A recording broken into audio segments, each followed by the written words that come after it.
Hello friends, welcome to my channel that is study with Anshika. तो आज हम start करने जा रहे हैं एक नई सीरीज़। ये मेरे चैनल का फर्स्ट वीडियो और फर्स्ट सीरीज़ भी रहेगा। ठीक है, तो फर्स्ट सीरीज़ हम स्टार्ट करने वाले हैं specially for ICSE board class 8th। ठीक है, ये सीरीज़ में मैं आपको चैप्टर वाइज एक एक सॉल्यूशन समझाती जाऊँगी। ठीक है, पूरे चैप्टर हमारे रहेंगे। हम chapter 1 which is namely as rational number हम पढ़ना स्टार्ट करेंगे। ठीक है, तो रेशनल नंबर्स क्या होते हैं इस चैप्टर में हम ये समझेंगे। हमारा यूज़ कहाँ कहाँ हम इनको कर सकते हैं हम वो समझेंगे, और 2-3 चीज़ें इसमें हम और भी एक्स्ट्रा समझेंगे जो कि हमारे आगे के चैप्टर्स में यूज़ हो सकती हैं। ठीक है, तो रेशनल नंबर को हम रिप्रेजेंट किस नंबर से करते हैं या किस अल्फ़ाबेट से करते हैं, दैट इज़ क्यू। ओके, तो रेशनल नंबर की डेफिनेशन अब हम लिखेंगे, that is what is rational number. Okay, rational number is represented by Q, but actual में वो होता क्या है, उसकी डेफिनेशन क्या होती है, या हम कैसे पहचानेंगे कि कौन सा नंबर रेशनल नंबर है या नहीं। ओके, तो उसके लिए पहले डेफिनेशन हम इसकी समझ लेते हैं।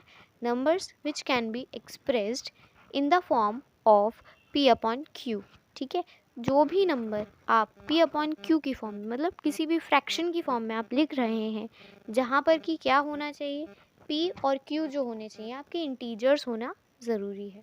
ठीक है, वो इंटीजर होने चाहिए जिसमें कि जो क्यू रहेगा, आपका डिनोमिनेटर रहेगा, वो ज़ीरो नहीं होना चाहिए। ठीक है, कोई भी डिनोमिनेटर अगर ज़ीरो हो जाता है तो वो नंबर रेशनल नंबर्स के अंदर नहीं आएगा। ओके, तो इसकी डेफिनेशन एक बार मैं फिर से रिपीट कर देती हूँ। Numbers which can be expressed in the form of P upon Q where P and Q are integers, ठीक है, and Q is not equals to zero, okay, is called rational number.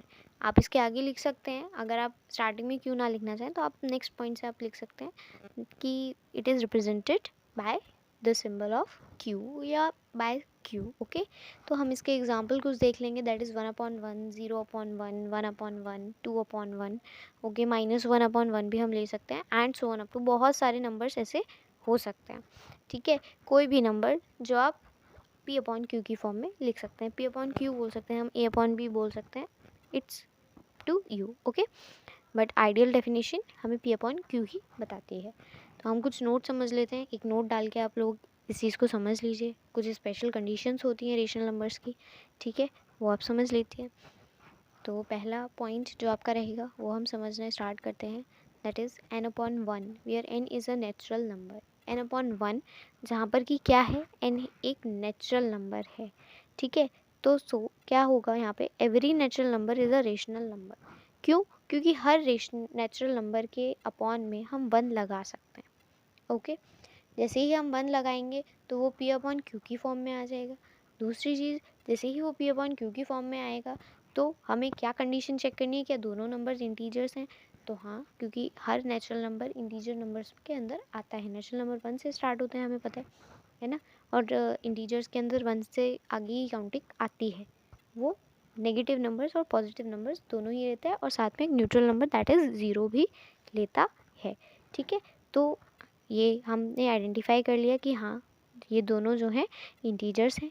दूसरी चीज़, Q की equals to में क्या आ रहा है, हमारा 1 आ रहा है। तो इसका मतलब अगर क्यू इक्वल्स टू 1 है, दैट मीन्स ये दोनों ही कंडीशन सेटिस्फाई कर रहा है किसकी, एक रेशनल नंबर होने की। ये फ्रैक्शन में कन्वर्ट हुआ पहले एक नेचुरल नंबर, जब हमने उसके अपॉन में 1 लगाया। ठीक है, ओके, जैसे ही वो फ्रैक्शन में कन्वर्ट हुआ हमने क्या चेक किया कि क्या दोनों इंटीजर्स हैं, तो हाँ, दोनों इंटीजर्स थे। तीसरी कंडीशन हमने जैसे ही सेटिस्फाई कराने की कोशिश करी, that is Q is not equals to zero. हमने चेक किया तो हाँ, क्यू ज़ीरो के बराबर नहीं था। क्यू कितना था हमारा यहाँ पे, 1 था। ओके, तो हर नंबर की अपॉन में हम 1 लिख सकते हैं, इसलिए हर नेचुरल नंबर हम रेशनल नंबर की फॉर्म में लिख सकते हैं। ओके, यहाँ पर पी भी क्या है, जो आपका रहेगा वो एक नेचुरल नंबर और रेशनल नंबर दोनों ही रहेगा, क्योंकि उसको आप 1 की फॉर्म में लिख सकते हैं। q is equals to 1 which is not equals to 0। ये सब मैं आपको लिखवाती जाऊँगी, आप लिखते जाइएगा। लास्ट में मैं आपको स्क्रीनशॉट के लिए इसका पिक दिखा दूँगी, आप उसका स्क्रीनशॉट लेके इसको दोबारा से रिवाइज कर लीजिएगा। ठीक है, हेंस इट इज़ सेटिस्फाइड। अब हमने क्या देखा कि ये दोनों ही कंडीशन सेटिस्फाई करेगा एक रेशनल नंबर होने के लिए। ओके, यहाँ एक और कंडीशन अप्लाई होती है जो कि कहती है 1/n। अभी तक क्या था, n/1। अब जब 1/n आएगा तो वो एक रेशनल नंबर तो होगा, लेकिन वो एक नेचुरल नंबर हो ऐसा ज़रूरी नहीं है।